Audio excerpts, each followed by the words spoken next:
প্রতিবেশী যে তার হককে আদায় করবে, ওয়াসসাহিবি বিল জামবি, সাময়িক সময়ের জন্য যে তোমার প্রতিবেশী হয় তার হককে আদায় করবে, ওয়াবনিস সাবিল, এবং পথিক মুসাফিরের হককে তুমি আদায় করবে, ওয়ামা মালাকাত আইমানুকুম, এবং তোমাদের অধীনস্থ যারা আছে তাদের হকগুলোকে আদায় করবে। ইন্নাল্লাহা লা ইউহিব্বু মান কানা মুখতালান ফাখুরা। আল্লাহ পাক রব্বুল আলামিন এবার বলছেন, আমি যে নির্দেশনাগুলো দিলাম এগুলো যারা যথাযথ পালন করে তাদের ভিতরে তাওয়াজু থাকে, আর যারা এগুলো করে না অহংকারের কারণেই করে না, আর অহংকারীকে আল্লাহ পাক রব্বুল আলামিন পছন্দ করেন। জোরে বলেন, পছন্দ করেন।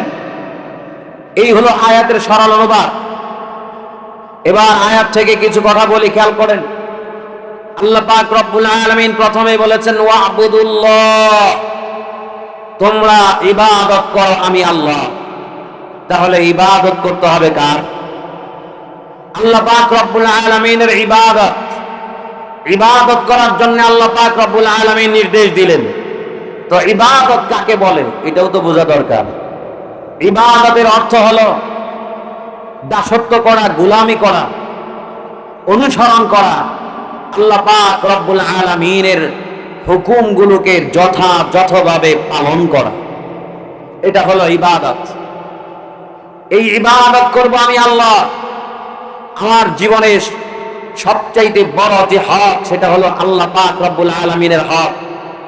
আর আল্লাহ পাকের হক সেটা হলো আল্লাহ পাক রব্বুল আলামিনের ইবাদত করা।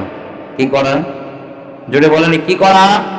একটু আমার সাথে কথা বলতে হবে, কথা বলতে হবে। দেখেন, তাফসীরের কথা একটু বুঝতেও সময় লাগবে, একটু কঠিন মনে হবে, কিন্তু আমি যতদূর পারি আপনাদেরকে বুঝার মতো করে বলার জন্য চেষ্টা করব ইনশাআল্লাহ। তাহলে আল্লাহ পাক রব্বুল আলামিন প্রথমেই বললেন ওয়াবুদুল্লাহ, তোমরা আমি আল্লাহর ইবাদত করো, আমি আল্লাহর গোলামি করো, আমি আল্লাহর দাসত্ব করো। প্রশ্ন হয়, আমি আল্লাহর ইবাদত কেন করব? আমরা আল্লাহর ইবাদত কেন করব? আল্লাহর গোলামি কেন করব? আল্লাহর দাসত্ব কেন করব? আমার জীবনে আল্লাহ পাক রব্বুল আলামিনের হুকুম আহকামগুলোকে বাস্তবায়ন কেন করব? আমার ভাইয়েরা, এটা বোঝার আগে আমি আপনাদের সামনে উদাহরণস্বরূপ একটা প্রশ্ন রাখি। একজন মানুষ যে চাকরিজীবী, চাকরি করে, যে অফিসে তার চাকরি, ওই কর্মচারীটা তার উপরের বসের কথা কিংবা তার মালিকের কথা মানে কি মানে না? কারণ হলো মাস শেষে এসে বেতন পায়, মাস শেষে 50,000 কিংবা 20-30,000 টাকা বেতন পায়। এই জন্য সারা মাস সে তার মালিকের কথা মতো চলে। কথা ঠিক কি ঠিক না? মালিকের কথা তার মানতে হয়। আবার খেয়াল করেন, একজন মেয়ে লোক, সে যখন তার স্বামীর ঘরে চলে আসে, স্বামী তাকে আল্লাহ পাক রব্বুল আলামিনকে সাক্ষী রেখে শরীয়ত মোতাবেক 2 লক্ষ কিংবা 3 লক্ষ টাকা মোহর ধার্য করে তাকে যখন বিবাহ করে ঘরে নিয়ে আসে, ঘরে নিয়ে আসার পর এই মেয়েটা জানে আমার আজকে থেকে স্বামী হয়ে গেছে, আমার যাবতীয় ভরণ পোষণের দায়িত্ব তার, সে আমার দেখাশোনা করবে, আমার ভালো মন্দ তার হাতে, আমার খাবার দাবারের ব্যবস্থাটাও সে করবে, অসুস্থ হলে সে আমাকে চিকিৎসা দেবে, আমার যাবতীয় ভালো মন্দ বিষয় দেখার বিষয়গুলো তার উপরে দায়িত্ব। স্বামী যেহেতু এই দায়িত্বগুলো আদায় করে, এই জন্য একজন স্ত্রী সে তার জীবনে তার স্বামীর কথা মানতে বাধ্য থাকে। কথা ঠিক না বেঠিক? মাথা লড়ায় না, মাথা লড়ায় না, একটু জবান খুলে বলেন কথা ঠিক না বেঠিক? একজন স্ত্রীর জন্য তার স্বামীকে মানা এটা বাধ্যতামূলক কি বাধ্যতামূলক না? বাধ্যতামূলক। একজন স্ত্রী তার জীবনে তার স্বামীকে প্রাধান্য দেবে, তার স্বামীকে প্রাধান্য দিয়ে তার স্বামীর হুকুম মোতাবেক সে চলবে, এটাই তো বাস্তবতা। কথা ঠিক কিনা? আমার ভাইয়েরা, একজন স্ত্রী সে তার স্বামীর কাছ থেকে কেবলমাত্র শুধুমাত্র দুবেলা ভাত, ডাল ভাত, এটা পাওয়ার বিনিময়ে বৎসরে 2-3 সেট কাপড় পাওয়ার বিনিময়ে মাঝে মধ্যে তার চিকিৎসার খরচ বহন করে স্বামী। এই জন্য যদি তার স্ত্রীকে তার স্বামীর কথা মানতে হয়। অফিসে চাকরি করে একজন কর্মচারী, সে মাস শেষে 40-50 হাজার টাকা বেতন পায়। এজন্য যদি তার মালিককে মানতে হয়, এজন্য যদি তার মালিকের কথা অনুযায়ী চলতে হয়, তাহলে আমাকে আপনাকে যিনি পুরা জীবনটা দান করলেন, যিনি আমাকে আপনাকে অনস্তিত্ব থেকে অস্তিত্ব দান করলেন, আমি আপনি কিছুই ছিলাম না, একেবারে অস্তিত্ব থেকে অস্তিত্ব দান করলেন, এবং শুধু অস্তিত্ব দান করলেন তাই নয়, বরং যিনি আমাকে খাওয়াচ্ছেন পড়াচ্ছেন, যিনি আমার খালিক, শুধু তেমনটাই নয়, বরং যিনি আমার রাজ্জাক, যিনি আমার মালিক, যিনি আমার রব, আমার জীবনের সব আশা ভরসা সব প্রয়োজন যিনি পুরা করতেছেন তিনি কে? আর একটু জোরে বলতে হবে, তিনি কে?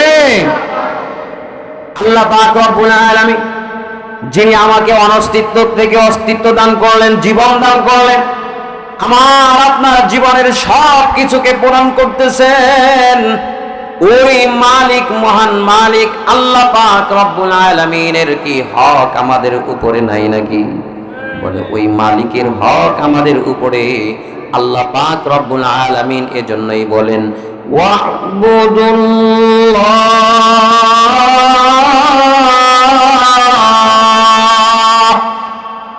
আল্লাহ পাক রব্বুল আলামিন বলেন, বান্দারে তুমি তোমার জীবনে সবচাইতে বড় হক যেটা, তুমি তোমার জীবনে আমি রব্বুল আলামিনের ইবাদত করবে, আমি রব্বুল আলামিনের গোলামি করবে, এটা হলো আমি আল্লাহর হক তোমার উপরে। এজন্য আল্লাহ পাক রব্বুল আলামিনের গোলামি করতে হয়, আমাদের আল্লাহর হককে আদায় করা লাগবে। কথা ঠিক কি ঠিক না আমার ভাইরা? এবার খেয়াল করুন, ইবাদত হলো আল্লাহ পাক রব্বুল আলামিনের গোলামি করা, আল্লাহ পাক রব্বুল আলামিনের দাসত্ব করা। আল্লাহ পাক রব্বুল আলামিন যেই নিদর্শনগুলো আমার নির্দেশ আমাদেরকে দিয়েছেন, সেই নির্দেশগুলোকে বাস্তবায়ন করা। বলে কিছু বিষয় যেমন পালনের বিষয় আছে, আবার কিছু বিষয় আছে বর্জনের। কথা ঠিক কি ঠিক না? বলে ইবাদত শুধু কি নামাজ পড়া? শুধু নামাজ পড়াটাই ইবাদত না। নামাজ পড়াটা যেমন ইবাদত, ভালো কাজ করাটা যেমন ইবাদত, মন্দ কাজ থেকে বিরত থাকাটাও ঠিক তেমনই ইবাদত। কথা ঠিক কিনা? আল্লাহ পাক রব্বুল আলামিন অন্যত্র বলেন, মা আতাকুমুর রাসূলু ফাখুযুহু ওয়া মা নাহাকুম আনহু ফান্তাহু। আল্লাহ পাক রব্বুল আলামিন জানায়া দেন, বান্দারে নবীজি তোমাদেরকে যা নির্দেশ করে তা তোমরা মানো, নবীজি তোমাদেরকে যা থেকে বাঁচার জন্য বলে সেখান থেকে তোমরা বাঁচো। সুতরাং নবীজি যে নির্দেশ আমাদেরকে দিয়ে গিয়েছেন ওই নির্দেশগুলোকে পালন করা, এবং নবীজি যেইগুলো থেকে বাঁচার জন্য বলেছেন ওইগুলো থেকে বেঁচে থাকার নাম হলো ইবাদত। কথা ঠিক কি ঠিক না? এক কথায় আল্লাহ এবং আল্লাহর রাসূলের কথাগুলোকে, আল্লাহর রাসূলের হুকুমগুলোকে মানা, যেগুলো থেকে বারণ করার জন্য বলেছেন, বিরত থাকার জন্য বলেছেন, সেগুলো থেকে বিরত থাকা। কথা ঠিক কি ঠিক না আমার ভাইরা? কিন্তু আফসোসের বিষয় হলো অনেককে আমরা দেখতে পাই আমাদের সমাজের ভিতরে আল্লাহ পাক রব্বুল আলামিনের হুকুমগুলোকে মানার প্রতি যেমন যত্নবান, কিন্তু নিষেধাজ্ঞার বিষয়গুলোকে বর্জন করতে তেমন তারা সতর্ক না। কথা ঠিক কি ঠিক না? অনেক মানুষকে দেখা যায় তারা নামাজ পড়ে, নামাজীদের সংখ্যা আলহামদুলিল্লাহ কম হইলেও মনে করেন মোটামুটি আছে, কিন্তু নামাজীদের ভিতরে এমন নামাজি অনেক আছে যারা নামাজ পড়ে, ঠিক মসজিদে গিয়ে নামাজ আদায় করলো, কিন্তু নামাজ পড়ার পর আবার তারা বাহিরে গিয়ে সুদের কারবারের সাথেও জড়িত হয়, আছে না নাই? ঘুষের সাথেও জড়িত হয়, আছে না নাই? নামাজ পড়ে মুসল্লি কিন্তু মিথ্যা বলে, আছে না নাই? নামাজ পড়ে মুসল্লি কিন্তু ওজনে কম দেয়, আছে না নাই? নামাজ পড়ে মুসল্লি অন্যের জমিকে দখল করার চেষ্টা করে, আছে না নাই? আমার ভাই, তাহলে আল্লাহ পাক রব্বুল আলামিন বলছেন, রাসূল তোমাদেরকে যে নির্দেশ দিয়েছেন সেটাকে তোমরা মানবা, আর রাসূল যেটা থেকে বিরত থাকার জন্য বলেছেন সেটা থেকে বিরত থাকবা। আমরা তো ইবাদতের জন্য নামাজকে ধরলাম, আবার সুদকে ছাড়ার জন্য বললো, সুদ ছাড়লাম না। তাইলে যেটা করার জন্য বলেছে সেটাও করলাম, যেটা ছাড়ার জন্য বলেছে সেটাকেও ধরলাম, তাইলে কি ইবাদত হইল নাকি? কথা বলেন, ইবাদত হইল? ইবাদত এটা কিতাবের ভিতরে এসেছে, আযাউল হায়াত বিহাসবি আওয়ামিরিল্লাহি ওয়া নাওয়াহিহি, নিজের হায়াতটাকে ব্যয় করা। আল্লাহ পাক রব্বুল আলামিন যেইভাবে নির্দেশ দিয়েছেন, যেই নির্দেশগুলো আমাকে পালনীয় সেগুলোকে পালন করতে হবে, সাথে সাথে যেইগুলো থেকে বাধা প্রদান করেছেন, যেইগুলো করতে নিষেধ করেছেন সেগুলোর থেকেও আমাকে বিরত থাকা লাগবে, তবেই তো আমার দ্বারা পরিপূর্ণ ইবাদত হবে। কথা ঠিক কি ঠিক না? এজন্য আমরা পালনীয় বিষয়গুলোকে পালন করব এবং সাথে সাথে বর্জনীয় বিষয়গুলোকেও বর্জন করব। পারবো তো ইনশাআল্লাহ? কারা কারা পারবে একটু হাত উঠায় দেখাই। নারে তাকবীর, নারে তাকবীর। আল্লাহ পাক রব্বুল আলামিন আমাদেরকে সেই তৌফিক দান করুন, সকলে বলুন আমিন। আমার ভাইরা, আল্লাহ পাক রব্বুল আলামিন প্রথমেই বললেন, ওয়া'বুদুল্লাহ,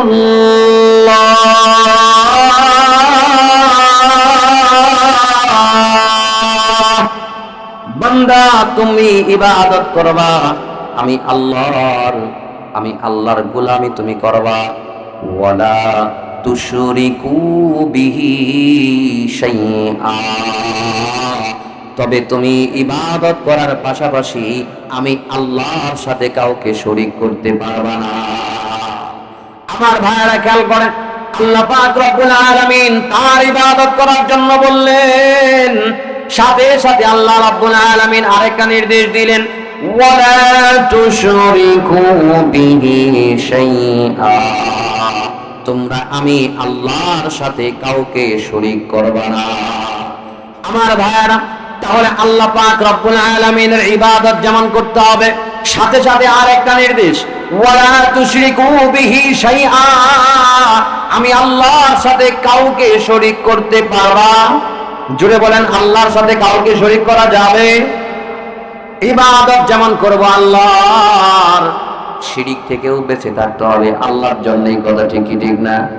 দুঃখের বিষয় হলো, আফসোসের বিষয় হলো, আমাদের সমাজে অনেক মানুষকে দেখা যায় তারা ইবাদত যেমন করে, ইবাদত করে ঠিক, কিন্তু আবার শিরিকের সাথেও লিপ্ত হয়ে যায়।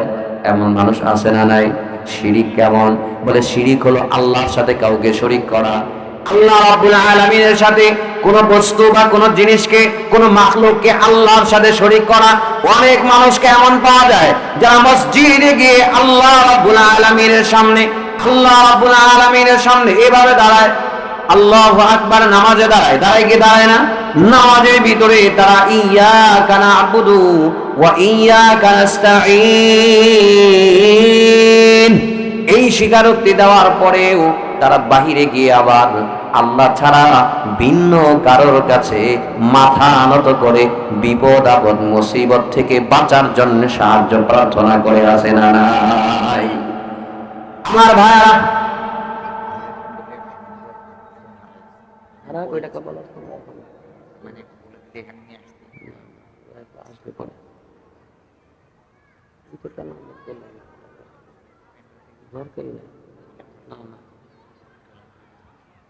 আমার ভাইয়ারা কথাগুলো খেয়াল করেন।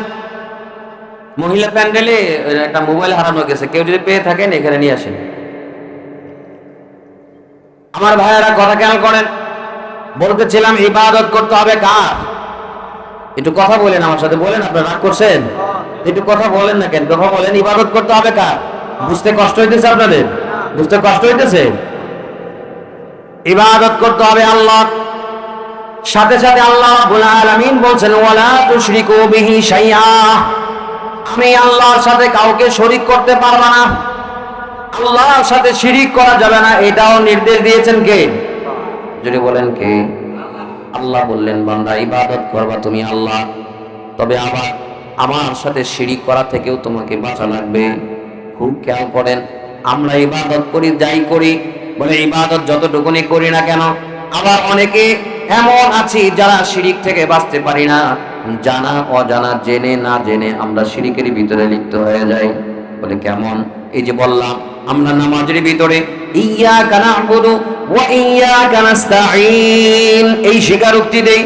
নামাজের ভিতরে আমরা পড়ি ইয়্যাকা না'বুদু ওয়া ইয়্যাকা নাস্তাঈন, এটার অর্থ কি? ইয়্যাকা না'বুদু, আমরা আল্লাহকে বলতেছি, আল্লাহ আমরা কেবলমাত্র শুধুমাত্র তোমারই ইবাদত করি। ওয়া ইয়্যাকা নাস্তাঈন, আমরা কেবলমাত্র শুধুমাত্র তোমার কাছেই সাহায্য চাই। নামাজের ভিতরে দাঁড়ায়া আমি আপনি এই স্বীকারোক্তিটা আল্লাহকে দিচ্ছি, আল্লাহ আমরা তো তোমারই ইবাদত করি, আমরা তোমার কাছেই সাহায্য চাই। এই স্বীকারোক্তি ইমাম সাহেব যেমন দিচ্ছে, মুসল্লিরাও কিন্তু এই স্বীকারোক্তি দিচ্ছে। কথা ঠিক কি ঠিক না? কিন্তু আবার দেখা যায় এই নামাজি মুসল্লি বাইরে বের হওয়ার পর, মসজিদ থেকে আসার পর, সে যদি কোনো বিপদ আপদ মুসিবতের ভিতরে পড়ে যায়, তখন ওই বিপদ থেকে বাঁচার জন্যে ওই যে কোনো মাজারের ভিতরে কিছু মান্যত করে আসে না নাই, বলে আল্লাহ গো এই বিপদ থেকে যদি তুমি আমাকে বাঁচাও, তাহলে আমি অমক মাজারে একটা মুরগি দিব, অমক মাজারে একটা খাসি দিব, অমক মাজারে একটা গরু দিব। এরকমটা আছে না নাই? যদি বলেন আছে না নাই? মাজারে মাজারে মান্যত করে। আবার এমন আছে নামাজ পড়ে ঠিক, আবার তারা পীর মুরিদের লাইনে পীর বাবা কেউ সেজদা করে, আছে না নাই? পীর বাবা কেউ সেজদা দেয়, মাজারে গিয়েও সেজদা দেয়, মাজারে গিয়া মান্যত করে, বলে বিপদ আপদ মুসিবতে পড়লে বাবার দরবারে গরু নিয়ে হাজির হয়ে যায়, খাসি নিয়ে হাজির হয়ে যায়, মুরগি নিয়ে হাজির হয়ে যায়। কথা ঠিক কি ঠিক না?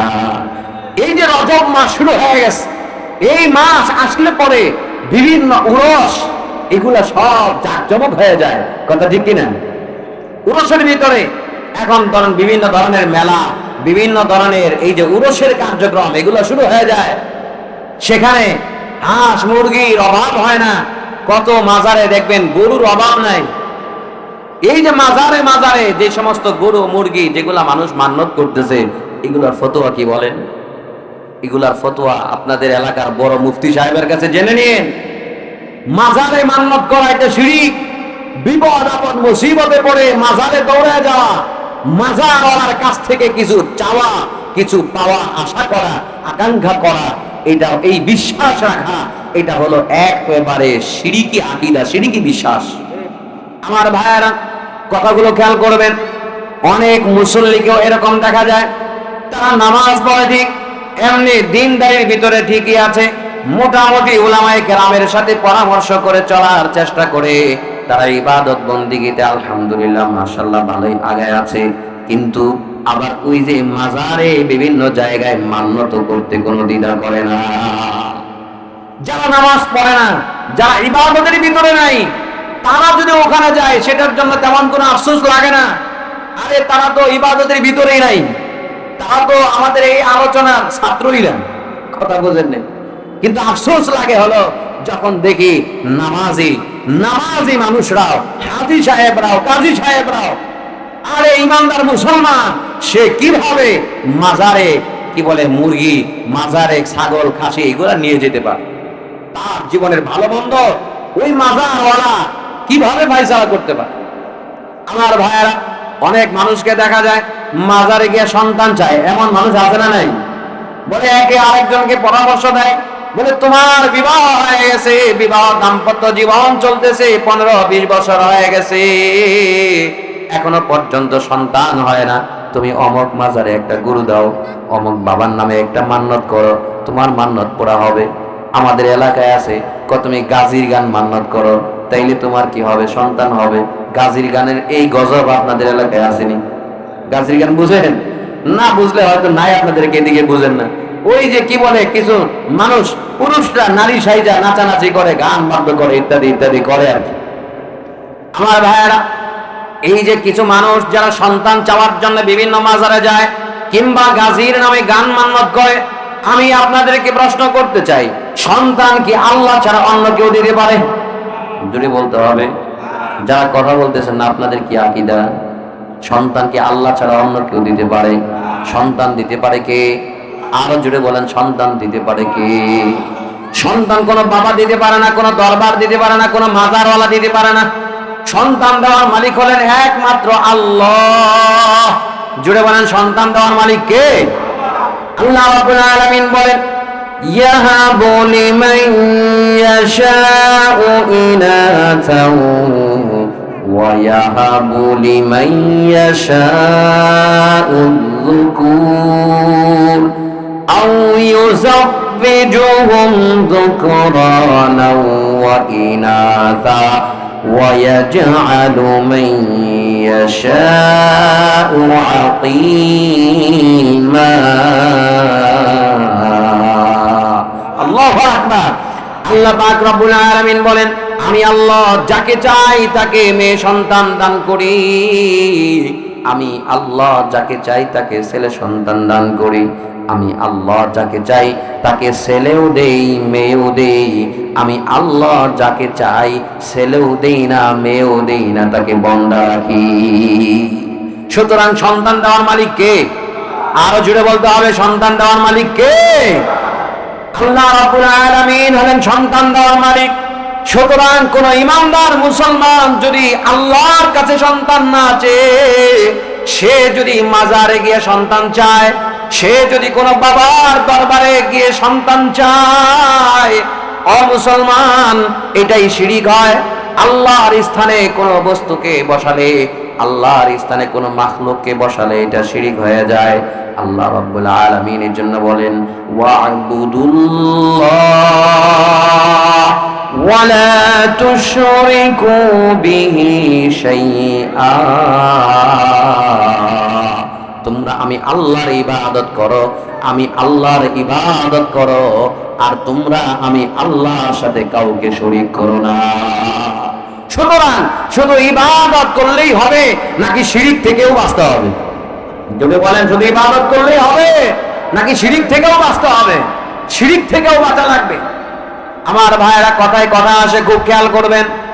যেই সমস্ত মানুষগুলো ইবাদত করে, নামাজ পড়ে, রোজা করে, হজ করে, যাকাত দেয়, দান খয়রাতের মধ্যেও পিছায় নাই, বৎসরে বৎসরে বলে উমরা করতে যায়, হজ করতে যায়, মসজিদ মাদ্রাসার সাথেও সম্পর্ক আছে, আলেম ওলামাদের সাথেও সম্পর্ক রেখে চলে, কিন্তু শিরক থেকে বাঁচে না। আমার ভাইয়েরা, কাল হাসরের ময়দানে এই সমস্ত মানুষগুলো যখন আল্লাহর আদালতে দাঁড় হয়ে যাবে, আল্লাহ পাক রব্বুল আলামিন যখন প্রত্যেকের হাতের ভিতরে আমলনামা দিয়ে দিবেন, এক শ্রেণীর মানুষগুলো আমলনামা হাতে নিয়ে আল্লাহ রব্বুল আলামিনের কাছে গিয়ে বলবে, আল্লাহ, এটা কার আমলনামা? এটা তো আমি আমার আমলনামা মনে করি না গো আল্লাহ, মনে হয় এটা ভুল হয়েছে। নাউজুবিল্লাহ পড়েন। পণ্ডিতটা কত বড়, আল্লাহর কাছে গিয়া বলে, আল্লাহ, মনে হয় এটা ভুল হয়েছে, এটা তো আমার আমলনামা না। আল্লাহ বলবেন, বান্দা, এটা তোমার আমলনামা না। তার মানে কি? বলে, আল্লাহ, এটা যদি আমার আমলনামা হয়ে থাকে তাহলে এই আমলনামার ভিতরে তো আমার রোজার আমল দেখি না, আমার নামাজের আমল আমি দেখি না, আমি জীবনে কষ্ট করে হজ করলাম, হজের আমল তো নাই, কত দান খয়রাত করলাম, এই দান খয়রাতের আমল তো দেখি না, এটা আমার আমলনামা কিভাবে হয়? ওগো আল্লাহ, এটা মনে হয় আমার আমলনামা না।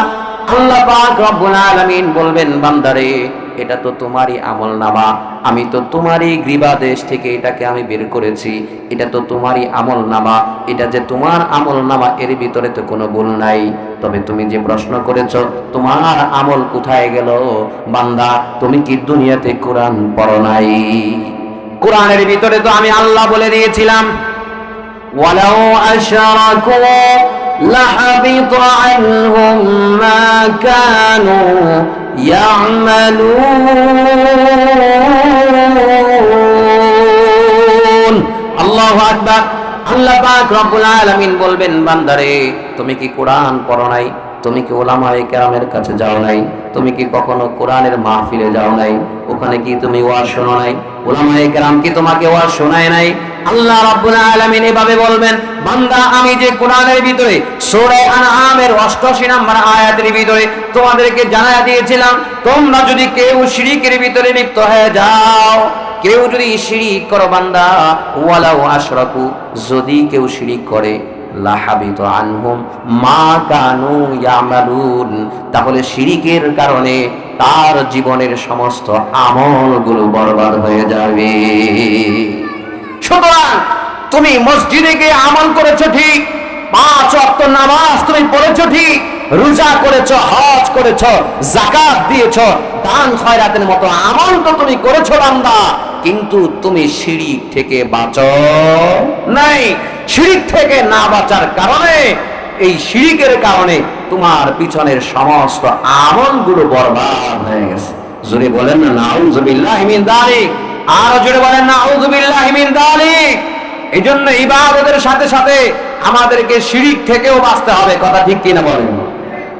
আমার ভাইয়েরা খেয়াল করেন, আরেকটু কথা না বললে নয়। আল্লাহ রাব্বুল আলামিন বললেন শিরিক থেকে বাঁচার জন্য, আল্লাহ রাব্বুল আলামিন বললেন ওয়ালা তুশরিকু বিহি শাইআ,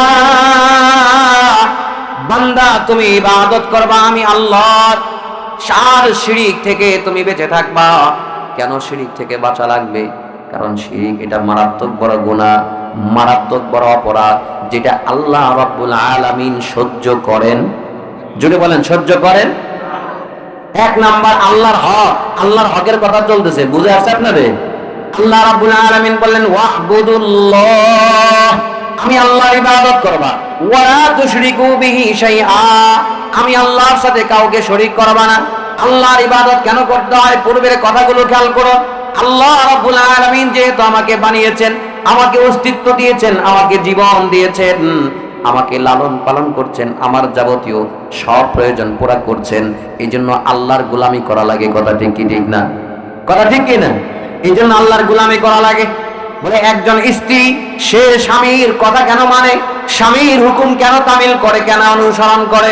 বলে স্বামী তার খরচাদি সব কিছু দেয়, স্বামী তার দায়িত্ব যা আছে বলে সব কিছুকে পালন করে। সে অসুস্থ হইলে সুস্থ, অসুস্থ হইলে চিকিৎসার ব্যবস্থা করে। কথা ঠিক কি না?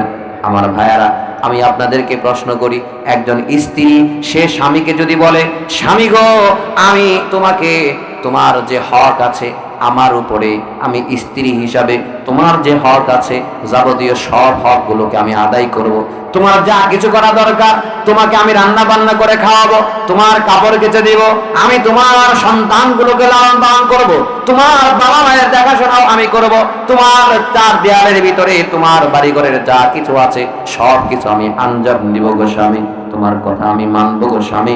কিন্তু তোমার যে হক আমার উপরে আছে, এই একটু হক, এটাকে আমি ওই বাড়ির ওই যে বেগানা পুরুষ যে আছে তাকে আমার চয়েস হয়, তাকে একটু আমি তোমার হকের জায়গায় বসাতে চাই। কি বলেন? কোন বিবেকবান স্বামী কি সেটা মেনে নেবে নাকি? বুঝেন নাই মনে হয় কথা আমার, বুঝতে পারছেন? স্ত্রী হিসেবে স্বামীর যে অধিকার তার উপরে আছে, এই স্বামীর অধিকার সে স্ত্রী যদি অন্য কোন পুরুষকে দিতে চায়, তাহলে স্বামীকে এটা কখনো মেনে নেবে? কথা বলেন, কখনো মেনে নেবে? বলে একদিনের জন্যেও, এক মুহূর্তের জন্যেও ওই স্বামী এটা মেনে নিতে রাজি হবে? আরে ভাই, স্ত্রীর উপরে স্বামীর কতটুকু কর্তৃত্ব? স্বামী তো তাকে বানায় নাই, তার হাত দেয় নাই, তার পা দেয় নাই, স্বামী তো তাকে অনস্তিত্ব থেকে অস্তিত্বে আনে নাই, বরং স্বামীকে তার স্ত্রী যে যাকে বানানো হয়েছে, তার স্ত্রী যেটা, এই স্ত্রীকে তো প্রায় 20 বছর পর্যন্ত তার শ্বশুর শাশুড়ি লালন পালন করে তার বাড়ি পর্যন্ত পৌঁছায় দিয়েছে। কথা ঠিক কিনা? এখন শুধু সে দুবেলা ডাল ভাতের ব্যবস্থা করে, বছরে 2-4টা কাপড় দেয়, অসুস্থ হলে পরে একটু চিকিৎসার ব্যবস্থা করে, রোগ শোকে তার পাশে দাঁড়ায়। এতটুকু করার কারণে যদি তার হককে, অধিকারকে এক মুহূর্তের জন্য ছাড় দিতে রাজি না হয়, তাহলে আমার আল্লাহ যিনি আমাকে অস্তিত্ব থেকে অস্তিত্বে আনলেন, আমার জীবনটাই যিনি দিলেন, আমার জীবনের সব চাওয়া পাওয়া যিনি পূরণ করতেছেন ওই আল্লাহ, তার সাথে শিরিক করা কিভাবে মেনে নেবেন?